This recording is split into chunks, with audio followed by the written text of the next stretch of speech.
তৃণমূলের তোষণের রাজনীতিতে তলানিতে গিয়ে ঠেকেছে বাংলার স্বাস্থ্য ব্যবস্থার মান। দুর্নীতি, দালাল রাজের জালে শোচনীয় অবস্থা স্বাস্থ্য পরিকাঠামোর। তবে সরকার বদল হতেই আবার উন্নয়নের পথে রাজ্যের স্বাস্থ্য ব্যবস্থা। সুদিন ফেরাতে একের পর এক পদক্ষেপ গ্রহণ রাজ্য সরকারের।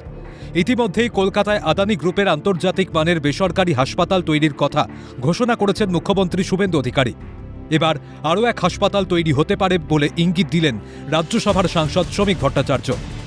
মঙ্গলবার কল্যাণী জেনারেল হাসপাতালে রোবোটিক নি সার্জারি ফেসিলিটির উদ্বোধনে উপস্থিত ছিলেন রাজ্যসভার সাংসদ শ্রমিক ভট্টাচার্য। এদিন তিনি বলেন, প্রবাসী বাঙালি চিকিৎসকরা বাংলায় বিনিয়োগ করতে চাইছেন। কয়েকজন প্রবাসী বাঙালি চিকিৎসক বাংলায় এআই ড্রিভেন হাসপাতাল তৈরি করতে চান। ইউরোপের কিছু প্রতিষ্ঠিত বাঙালি ডাক্তাররা এসেছিলেন, তারা কলকাতায় একটি আধুনিক এআই ড্রিভেন হসপিটাল তৈরি করতে চান। তাদের মধ্যে কয়েকজন জার্মানির নাগরিকত্ব গ্রহণ করেছেন, কিন্তু তারা তাদের দেশকে ভোলেনি, মাটিকে ভোলেনি, তারা আসতে চাইছেন। বলছেন আমাদের কোনো আর্থিক সাহায্যের প্রয়োজন নেই, আমাদের ট্যাক্স হলিডের প্রয়োজন নেই, আমাদের কোনো ইনসেন্টিভ লাগবে না, শুধু একটি জায়গার ব্যবস্থা করে দিন, আমরা কিনে নেব, আমরা বাংলার জন্য কিছু করতে চাই। এটিও প্রাইভেট হসপিটাল হবে। পাশাপাশি তিনি বলেন, এখানে চিকিৎসক রয়েছেন, আধুনিক পরিষেবাও রয়েছে, কিন্তু মানুষ রাজ্যের স্বাস্থ্য ব্যবস্থার ওপর আস্থা রাখতে পারছে না। মেডিকেল কলেজগুলিতে শিক্ষার মানও কমেছে। এখানে চিকিৎসক আছে, এখানে আধুনিক পরিষেবাও আছে, কিন্তু দুর্ভাগ্যের বিষয় স্বাস্থ্য ব্যবস্থার উপরে মানুষ আস্থা রাখতে পারছেন না। আমি কর্তৃপক্ষের কাছে অনুরোধ করব, আপনারা মেডিকেল কলেজ চালাচ্ছেন, বিভিন্ন জায়গায় প্রশ্ন উঠছে যে পঠন পাঠনের মান নিয়ে। কেন্দ্র সরকারের নির্দিষ্ট ব্যবস্থা আছে রেগুলেট করার, how the students are being টট, সেটাকে মনিটর করছেন, কিন্তু তার বাইরেও একটা আত্মবিশ্বাস এবং কমিটমেন্টের প্রয়োজন আছে। রাজ্যের স্বাস্থ্য ব্যবস্থার হাল ফেরাতে উদ্যোগী রাজ্য সরকার। দীর্ঘ 50 বছরের অচলাবস্থার পর বিজেপি সরকার ক্ষমতায় এসেছে। রাজ্যের অবস্থা ফেরানোর চেষ্টা করা হচ্ছে।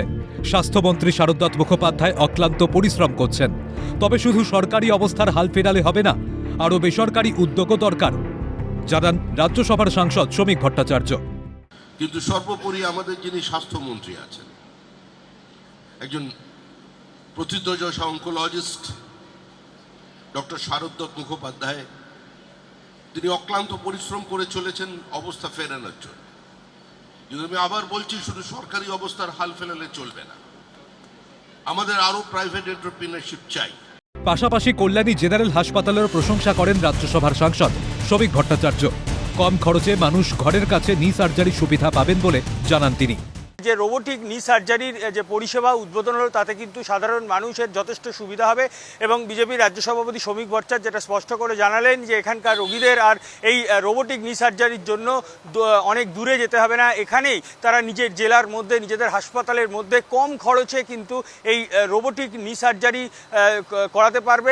আজকে আমাদের কল্যাণী জেনারেল হসপিটালে প্রথম এমন একটা স্বাস্থ্য পরিষেবা আমরা নিয়ে আসতে পারলাম, যেটা নদিয়া জেলাতে এই প্রথম হলো।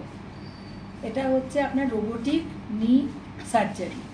যে হাঁটুতে আমাদের যে হাঁটু পাল্টানো হয়, সেটাকে আমরা ম্যানুয়ালি করা আমাদের এখানে অনেক দিন ধরে হচ্ছিল, কিন্তু এই প্রথম একটা অত্যাধুনিক যন্ত্র রোবটের সাহায্যে এবং প্রচণ্ড এক্সপেরিয়েন্স ডাক্তাররা আমাদের এখানে শুরু করলেন। আমরা ভীষণ খুশি যে এই পরিষেবাটা অন্যান্য জায়গার তুলনায় অনেক বেশি সাশ্রয়ে অনেক লোকের কাছে পৌঁছে দিতে পারবো। সব মিলিয়ে সরকার বদল হতেই বদলাচ্ছে রাজ্যের স্বাস্থ্য পরিকাঠামো। উন্নয়নের মুখ দেখবে রাজ্যবাসী। ক্যামেরায় সুরজিৎ প্রামাণিকের সঙ্গে সুদীপ্ত পাল, সুবীর দাসের রিপোর্ট, ক্যালকাটা নিউজ।